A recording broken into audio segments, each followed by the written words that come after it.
All right, so I've been going through a list of different kinds of ways that are different kinds of behaviors that are self-care, saying, how much are we really taking care of ourselves? And the first question was, what are we doing to take care of ourselves? And the second question is really, what are we not? What are we ignoring? What are we, not doing? And so the question came up, well, what are some of these? Oh, came in. What are some of the, ways that we take care of ourselves? So I've been talking about eating well. I've been talking about exercising. I've been talking about supplementation that's improved our health. Those three. Then I started saying, well, boundaries, managing our boundaries well. That's an important part of self-care. Our energy, like how much, that's one of my examples, like pushing myself too much. And so I wasn't really taking enough care of the energy level that I really had, right? So how much am I operating within that? How much am I forgiving myself, right?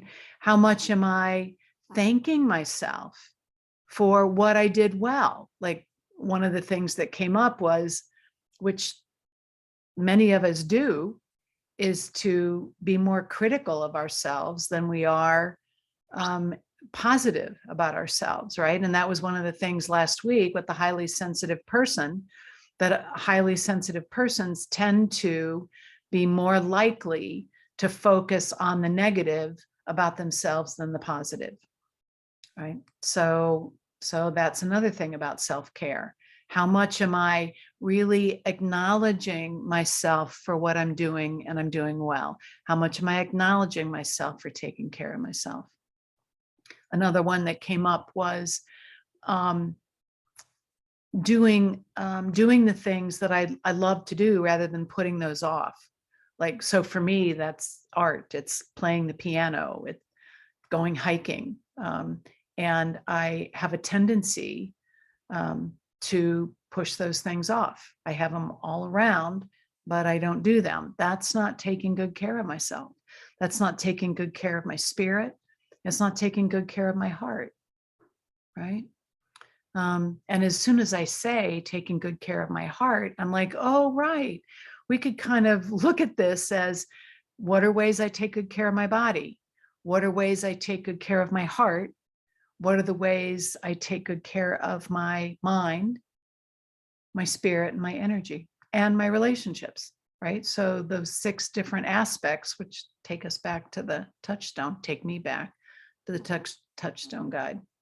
Like, what are the healthy behaviors I'm doing in those categories, and what am I kind of not, what have I not been particularly attuned to perhaps in my life in terms of self-care, right? So that's the extent of my list right now, and maybe I'll be working on it more and clarifying it and organizing it a little bit. But I really encourage everybody, and I know some people will be listening to this on recording, at least Sahara and somebody else. Sahara and Kathy. Nobody else is going to listen to it, so I can say Kathy's name too. But we'll see where we go from here. Okay. But we're gonna start upping our self-care. I've decreed. I decree. Queen Holly has decreed that everybody in the queendom is now going to start engaging in greater self-care of your choice. Okay. All right, let's leave it at that. Or let's transition from there. Okay. All right. All righty. I want to pin me. Okay. All right. So let's then begin to transition And so let's begin to think about or move to what is it that you wanted to work on tonight? Did each of you come with something specific that you wanted to use tonight's healing portion, releasing portion to work on? And take a moment to get clear about that. Of course, given what I've said about self-care, that could provoke some other things. Excuse me.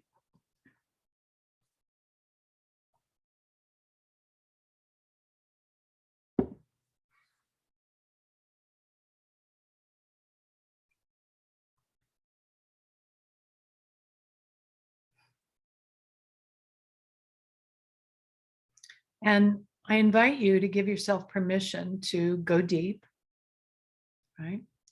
To try whatever it is you're choosing to release, to rebalance yourself around and release, that you decide to walk down into the core of it, right? What's a little bit deeper? What's a little bit deeper? And as we get down to the core of things that we're working on,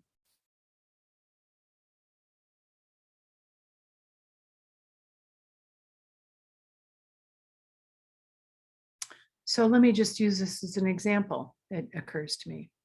I mentioned that one of the ways that I'm not as good at self-care as I want to be is in terms of my creativity and letting myself engage in creative endeavors, which I love.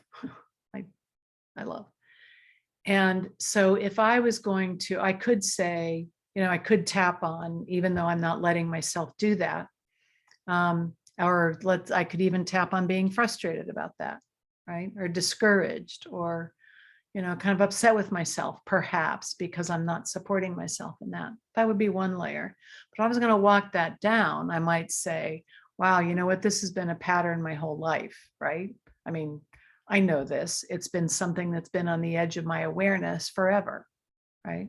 I have a book that I wrote when I was 4 years old that I still want to write that I've never written. I owe it to myself. I absolutely owe it to myself to do that.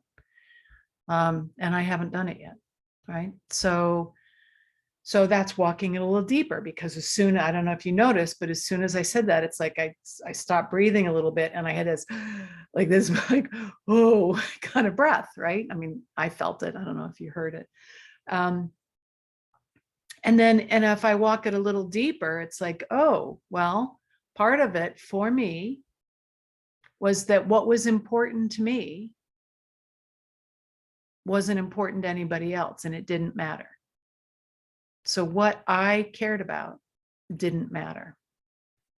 And it's continued in different ways to have this twisting, knotting, pretzeling sort of effect in my life, right? So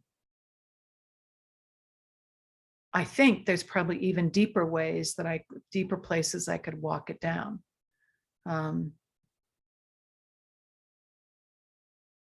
So one way would be to say, not really feeling seen, right? I didn't feel seen for who I was, right?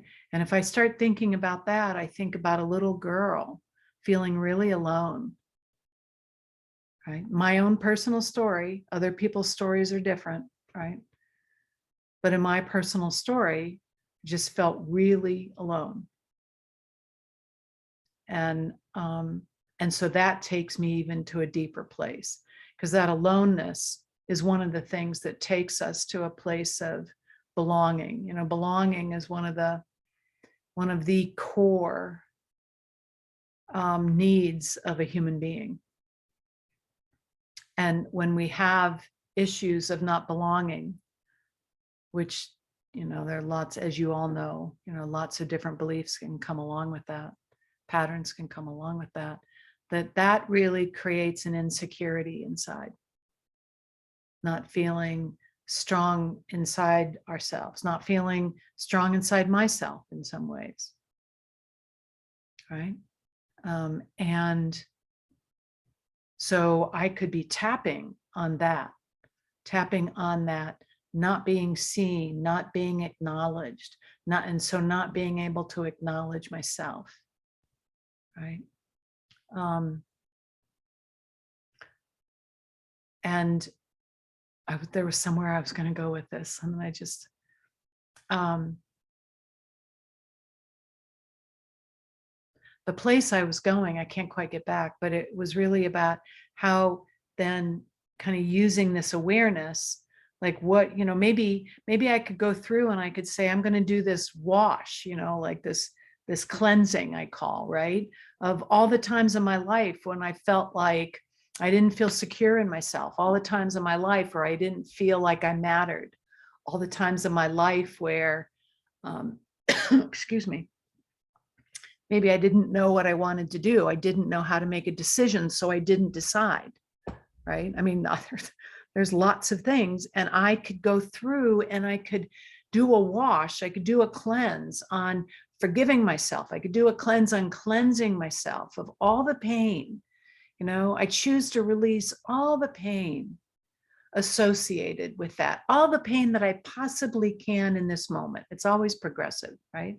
But I could probably release a lot of pain in that movement, in that intention to free myself up so that I could be more loving and more supportive of my true self, my spirit. Our creativity is an aspect of our spirit. Okay, so I say all that hoping that, because that's the first time I think I've ever really done that in the years we've been doing this. First time I've ever been that perhaps that transparent about some of my own issues. I'm quite sure, and especially putting a number of them together like that. And so, and I do that hoping that it helps you get a sense of, how do I walk this down more, right? So how do I find a way, how do I enable myself to be more impactful with the work that I do? Okay? Okay. That said, I feel inclined to suggest that we start with an intention. Like each of you have something that you're going to work on right now, right? So the two of you, I can see, if you can nod, I would. Okay, so we have a nod and we have a, I'm not quite sure yet. Okay, right. Well, that does, that's kind of what I sort of felt. I didn't feel like we were all completely ready to move forward. But as we begin to get to that place where we're going to move forward, to start with an intention. And maybe this could help you clarify where you want to start. What is it? If we talk about self-care, which we seem to be, I always use we seem to be talking about tonight. Where is it that you would like to be more loving of yourself? What pattern that you have lived has kept you from being able to express more of your spirit, or more of your heart, or more of your capacity, however you want to think of it? The Enneagram, head, gut, heart.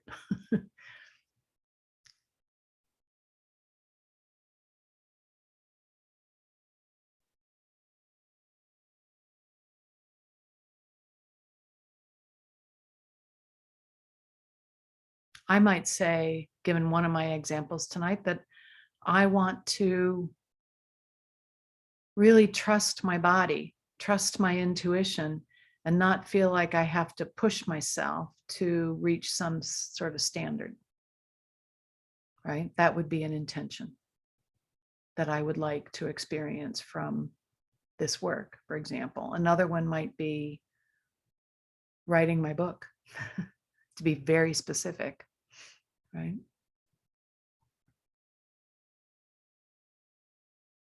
Some of you have heard me talk about this book, The Mixed Up Cherry Tree. It's a great book.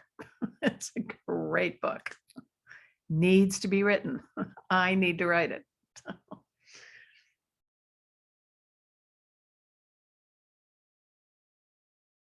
So then if you're able to get a clear intention, then you might walk it backwards to say, of all of the things that have been evoked in you tonight so far, what's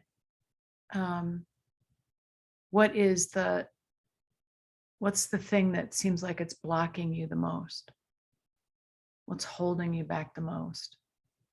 What's the most painful to you as you think about this? And you let yourself feel.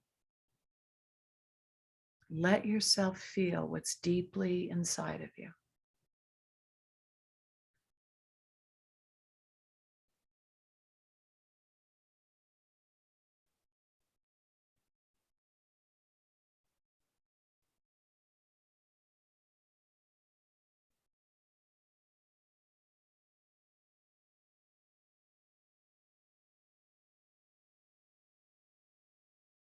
Okay. All right. So check in with yourself, see what you notice in your body. What are you feeling in your body, sensing in your body right now? How's your breathing? What kind of emotions can you feel? I was going to say identify, but that's a head type, and that's using our brain. What do you feel? Any memories? Any judgments about yourself? About others?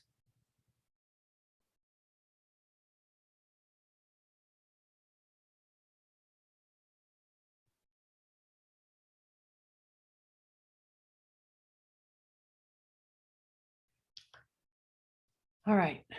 And when you're ready, let's start up here.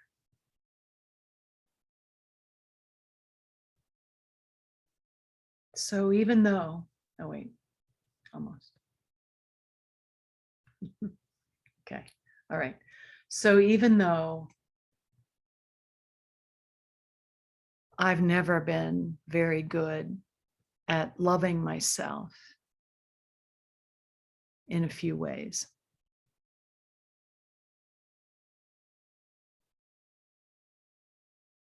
and that doesn't feel good to say that. I want to love myself, and I want to feel better now. Even though there are these ways that I never learned how to be good to myself, I never grew into being good to myself, or haven't yet healed into being good to myself. I want to.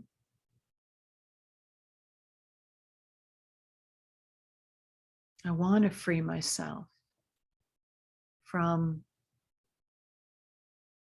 the blocks and the pain and the ways the past might be keeping me from being more gentle and kind and caring and supportive of my own beauty, my own creativity, my own spark of light and life.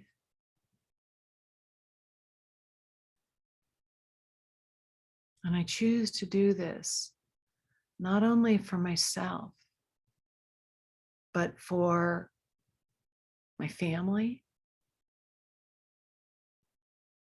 7 generations back, my family 7 generations forward,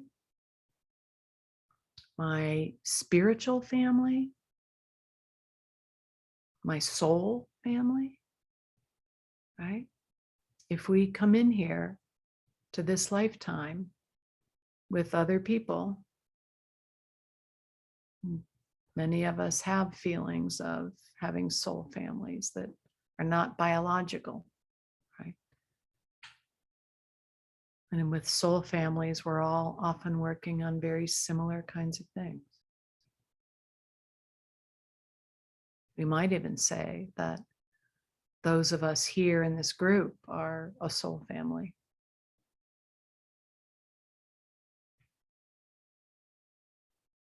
And that we're each working on effects of,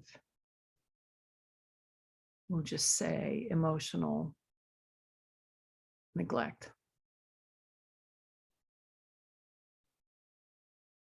And mean many things by that. Okay.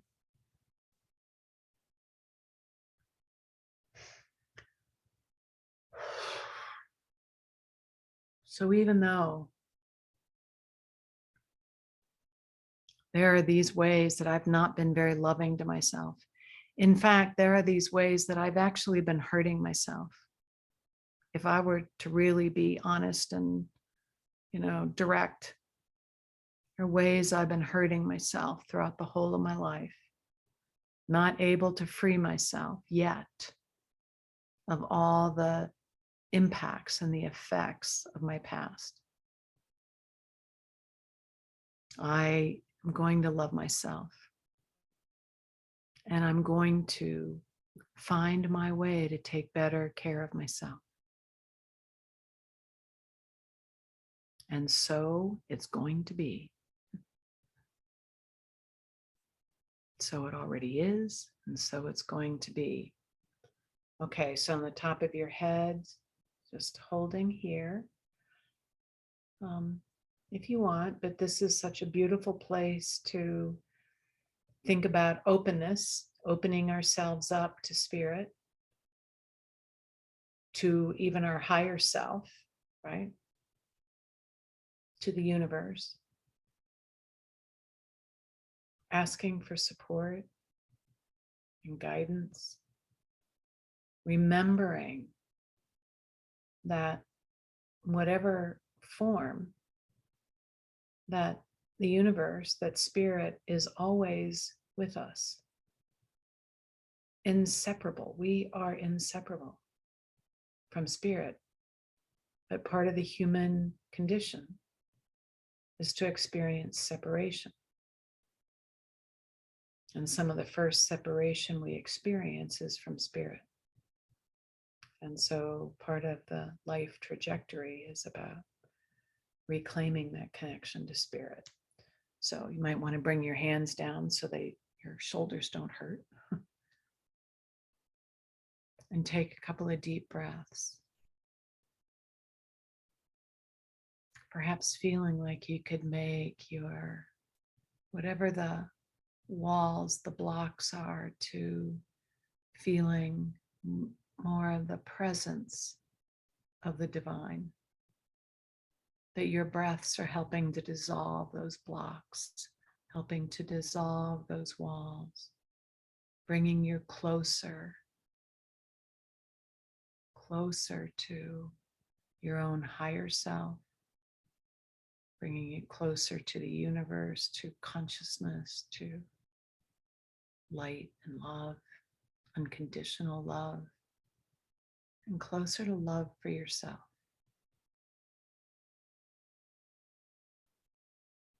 It occurs to me, I don't know if this is true, but it occurs to me that someone who feels like there isn't any spirit, there isn't anything larger than them, that we are all just randomly here, probably it's probably hard for them to love themselves too. Maybe just another variation on a theme. Maybe that's part of the experience of separation, is that it is hard for us to love ourselves.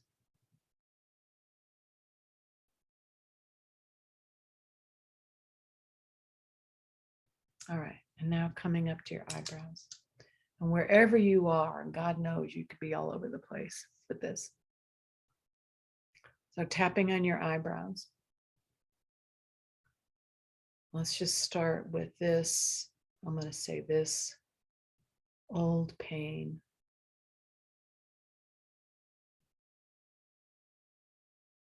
On the sides, this old and very deep pain. Underneath your eyes, that some ways is still woven within me. In some ways, it still binds me.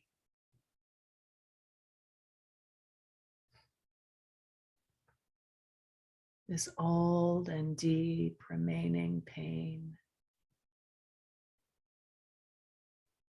Below your lips, for no matter how much work I've done, we've done, there's always more. There's always more.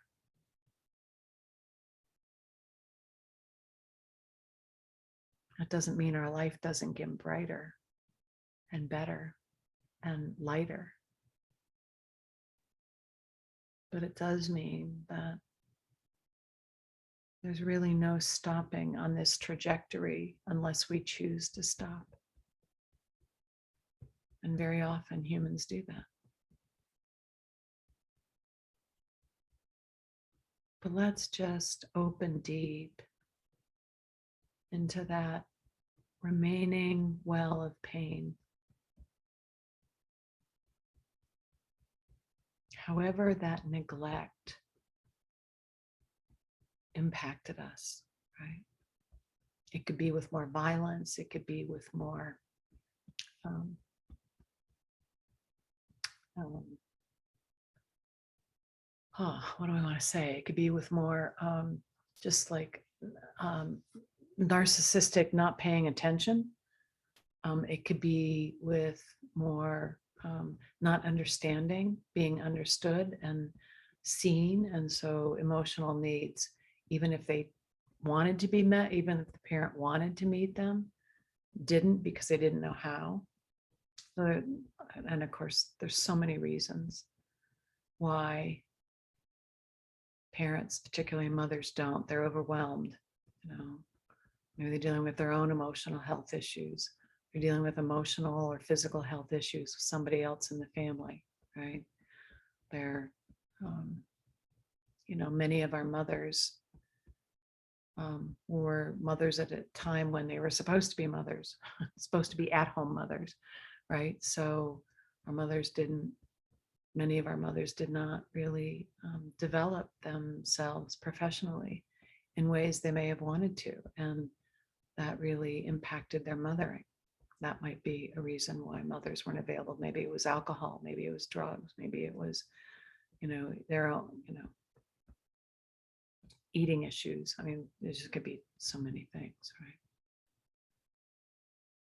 But remember these small parts of you, these young parts of you, whatever it is that comes to mind, whenever it is that you are aware or feel that this neglect, this disconnect began for you.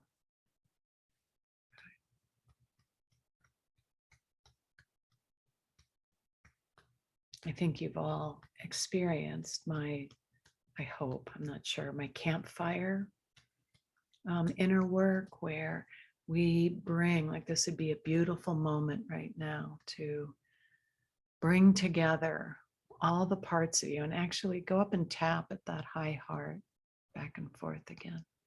Bring all the parts of you together and around a campfire, because who doesn't love a campfire? And unless you don't, and then make it some other thing you gather around.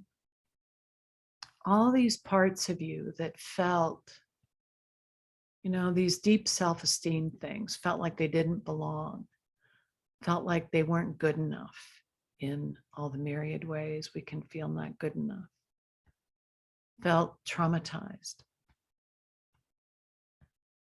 felt, felt trapped, felt burdened. right? Felt scared, right? So many ways for a child to feel scared.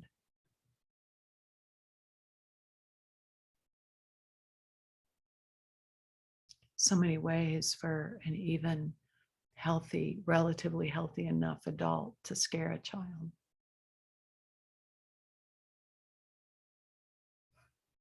So gathering all these parts together, we're all coming together. We're all going to throw all that pain, all that fear, all that loneliness, all that feeling bad, feeling weird, feeling wrong, right? Piling all that up, every bit of us. And so, yeah, and you don't, I mean, you might see all the parts of you doing it. You might feel all the parts of you doing it, but know that conscious and subconscious parts are being evoked in what I'm saying. And so both conscious and subconscious parts are piling up that pain, letting it go, freeing ourselves of the burdens, the heaviness, the weight of what we experienced as children.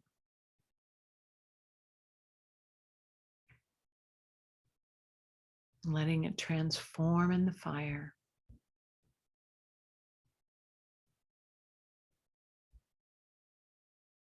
And feeling the community of ourself, right? Ourselves. All the times and moments, all the parts of us, all the me's of us, all together. And perhaps feeling some loving support from each other. First of all, I didn't know there were so many of us, maybe. And we can all identify. And we can all have compassion for the other parts of ourselves. Even if we're still struggling with having compassion for ourselves as adults, we're generally much more able to have compassion for these child parts of ourselves. And they feel it. And they feel it, and they feel safer. And we feel the child parts of us feeling safer.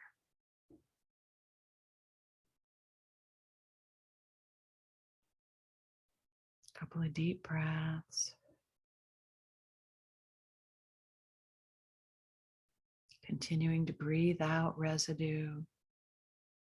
Breathe out toxins, breathe out charge, breathe out old spent energy, breathe out the old story. Let's start breathing out the old story. We needed to know the story. We needed to have a pretty good sense of what was, so we can get undistorted, untwisted inside. And then we can let go. And let go of the story.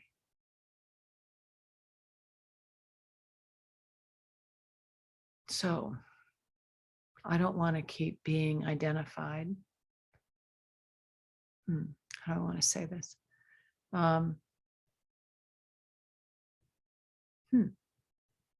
Maybe if I'm being completely honest, I would have to say, I don't want to keep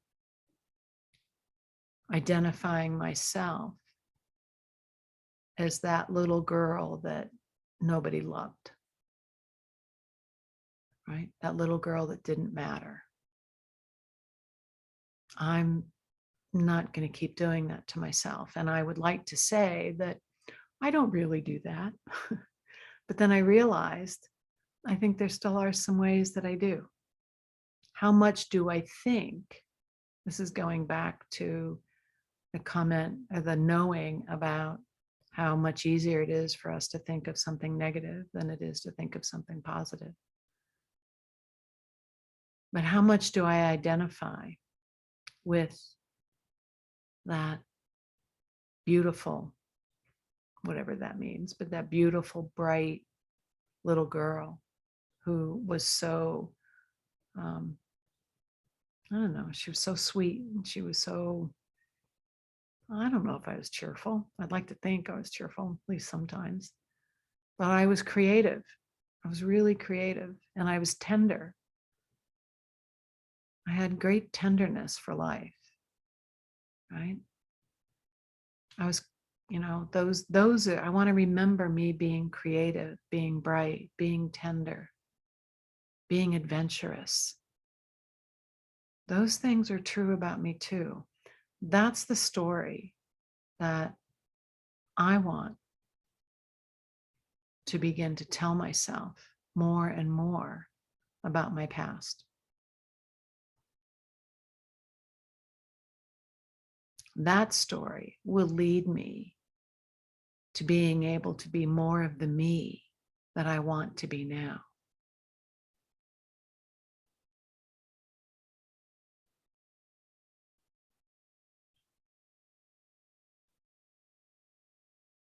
So if we were to, which of course I'm going to invite everybody to do, go back and rewrite the story of our life in this regard, these regards, what story would you write? What's the story that you want to write about this little girl who's the heroine in your life? Because she and all the parts of you got you here through whatever you had to go through. They got you here with the help of God, of spirit, of life, if you believe that. And maybe with the help of some others. Obviously, everybody here was fed and clothed, educated. Right?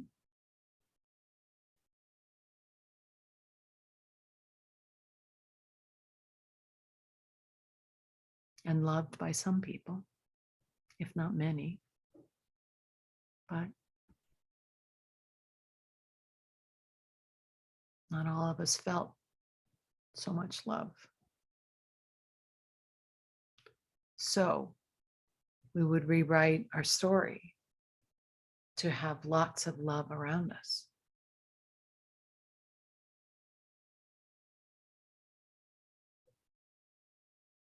People around us who delighted in us. Most of you know about the book, The Emotionally Absent Mother, right? And I don't think I can remember all the 10 statements, but they go something like this. Having parents, family, whatever, but let's say parents who felt and said they loved you, that they let you know that they cherished you.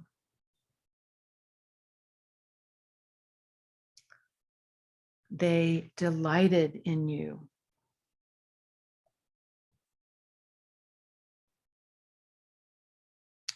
They made time for you.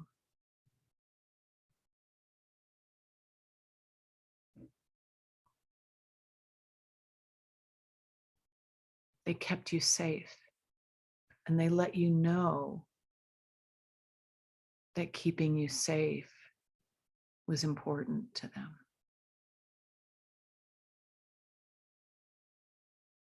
They let you know that you mattered. and that what you felt mattered.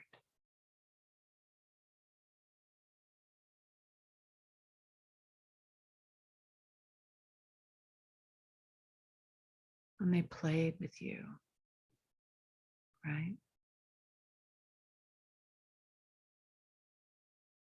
Children love to have adults playing with them. Nothing better. Well, maybe that's not true. So those are a number of these statements about good enough parenting. So imagine having felt that.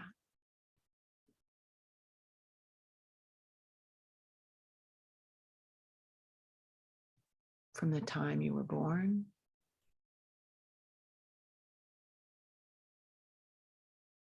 as a toddler,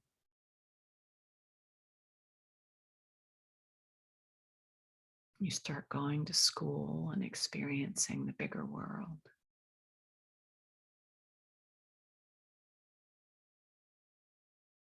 Your life starts being bigger than just your family.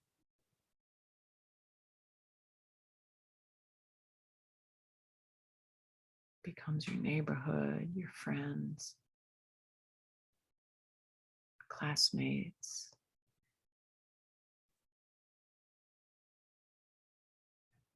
doctors, dentists, people who take care of us. Moving into middle school and those difficult years of middle school. And feeling support. And how many people were bullied in middle school? Imagine feeling the support of loving parents. Imagine that they knew that you could tell them whatever it was you'd experienced, and they made it all right.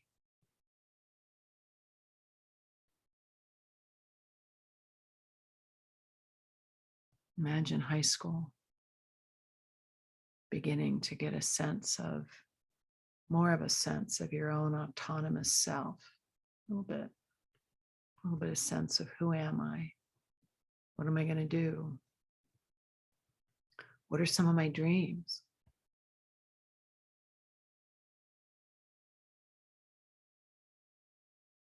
Can I even let myself dream? Do I even know what it means to dream about my future? Do I even know what it means to be able to say, this is what I want? This is what I desire. Imagine that. Imagine feeling that freedom to say, this is what I desire.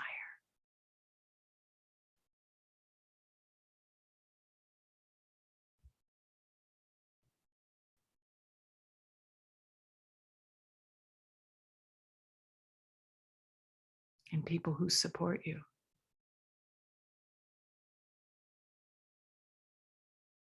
And having come into early adulthood with all the skills that can help us begin to create for those dreams, manifest those dreams. Not feeling hampered, not feeling broken, not fighting down trauma, depression, sadness. Right? Those years, high school and early adulthood, feeling like, yes, I'm excited. I'm clear, like I'm making wonderful friendships, right? I'm feeling really good about myself. I can feel all this possibility of life and it feels grand. You know, early adulthood could be a time when we feel really grand You know, the world and all its wonder and glory is out there. And we're getting ready to go out and make our dreams come true.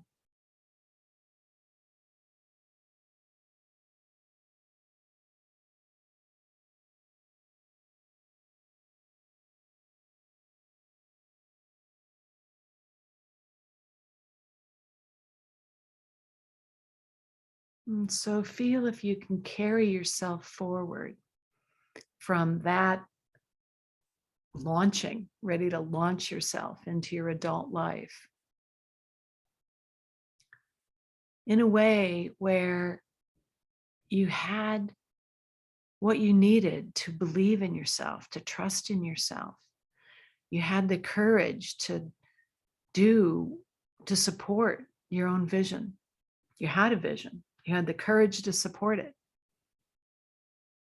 right? You made good choices in your relationships, your intimate relationships, your friendships, your mentorships.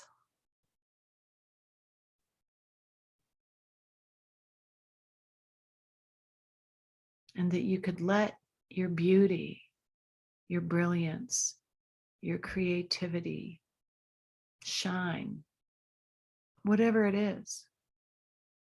And it didn't matter, doesn't matter. There's no comparison with anybody else. It's us feeling good inside ourselves, feeling a sense of being authentic, of feeling kind of fulfilled, like we're fulfilling. We are accepting ourselves. We are enjoying ourselves.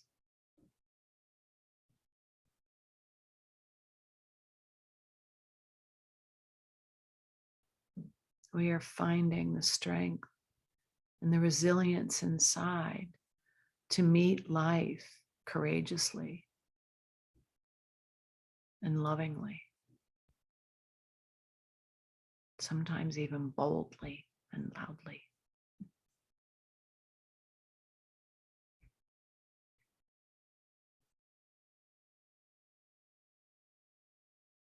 And then taking some breaths to breathe out whatever pain is being evoked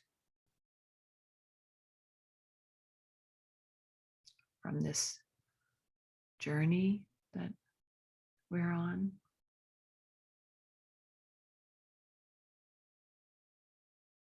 Let's go through. I have no idea what time it is. Let's go through.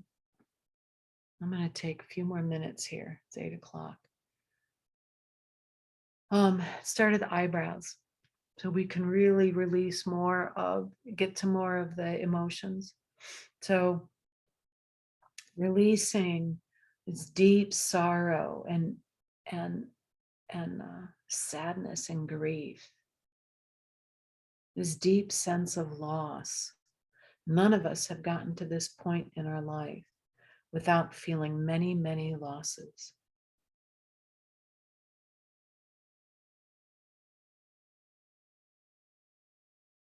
Letting go of whatever grief we might be holding on to.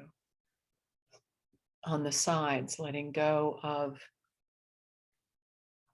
any fury and rage that could still be there, consciously and unconsciously, from life experience, from the disappointment, if our lives didn't end up being what we, I don't know, thought they would be, even if maybe we didn't know what that was, like a sense of not feeling fulfilled. Letting that go, letting the powerlessness go, letting that feeling trapped in these old patterns, these old ways of not supporting ourselves, not loving ourselves underneath our eyes, letting go of of fear, letting go of anxiety and dread and apprehension. It's hard to let go of old patterns. Or let's say it's easy to hold on to old patterns. It's easy to think that we won't know, who will be, or we don't know what will happen if we let go. And yet, when we let go of old limiting patterns, life gets brighter every time.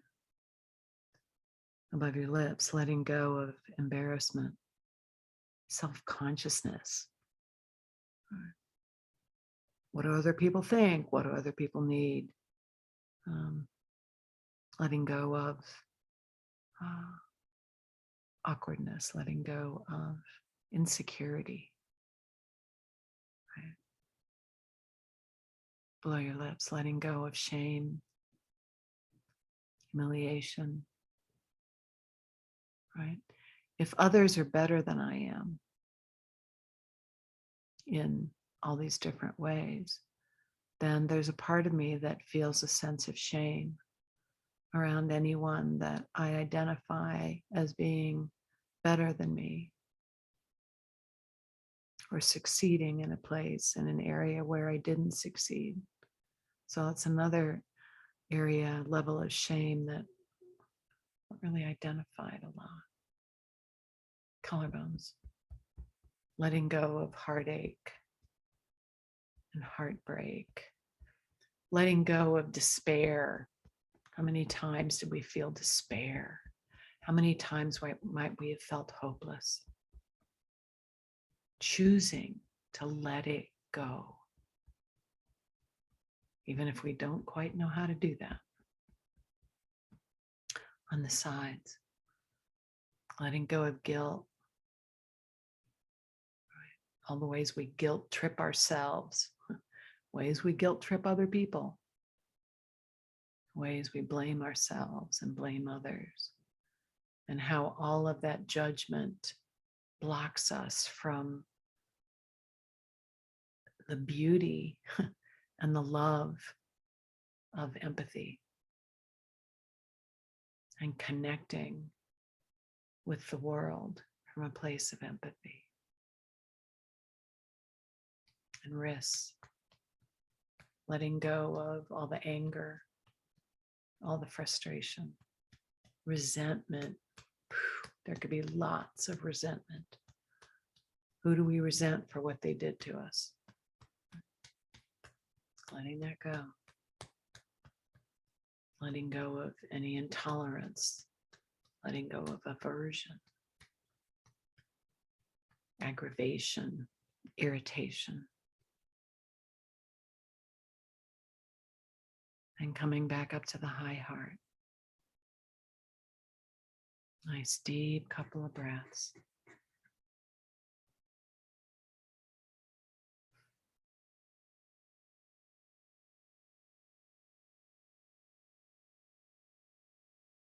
Breathing out from the very cells of your body, this old, old, old energy,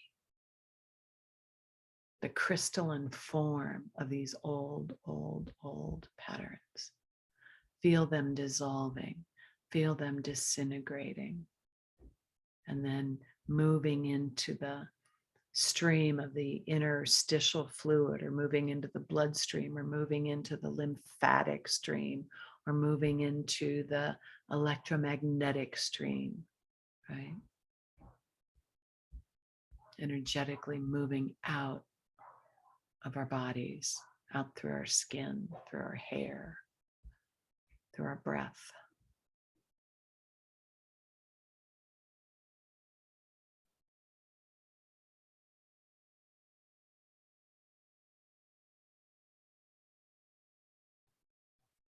And imagine for just a moment the most loving woman or being that you know, that you feel some kind of connection to or affinity with.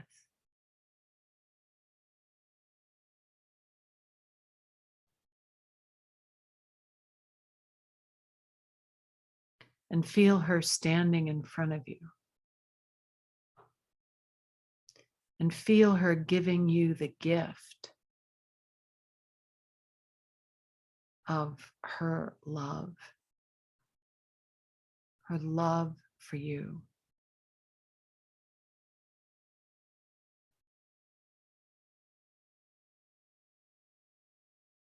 Feel yourself willing to receive even the most wounded parts of you, to receive this tender and sweet and gentle and kind love.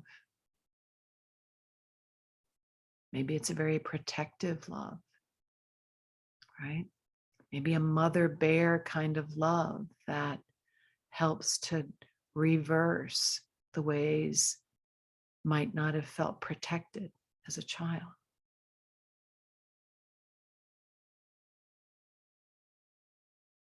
But you're letting this love into the very cells of your body, all the way down into the trillions of cells in your body.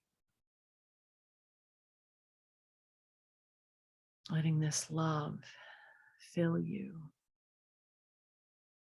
This beautiful, sweet, strong, powerful mother love. Sacred mother love.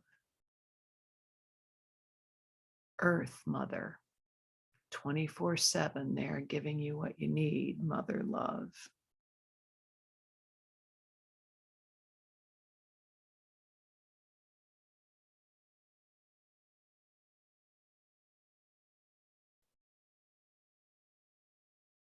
Knowing that with this love now residing within you, it will help strengthen your ability to love yourself.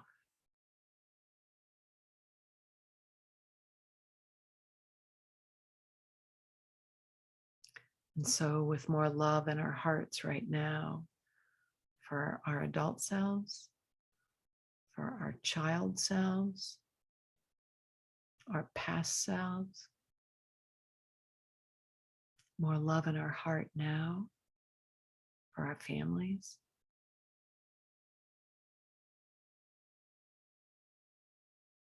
others we love, perhaps even more love for the world.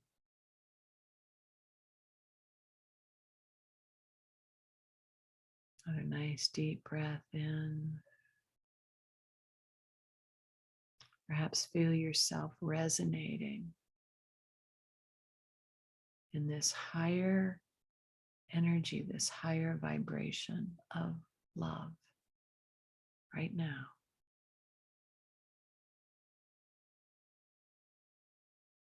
Even if it doesn't feel strong, but maybe it does.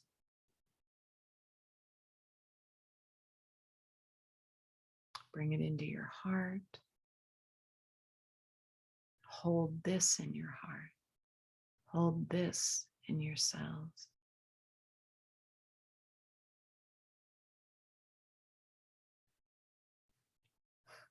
And know that I love you. I believe we're all surrounded by love.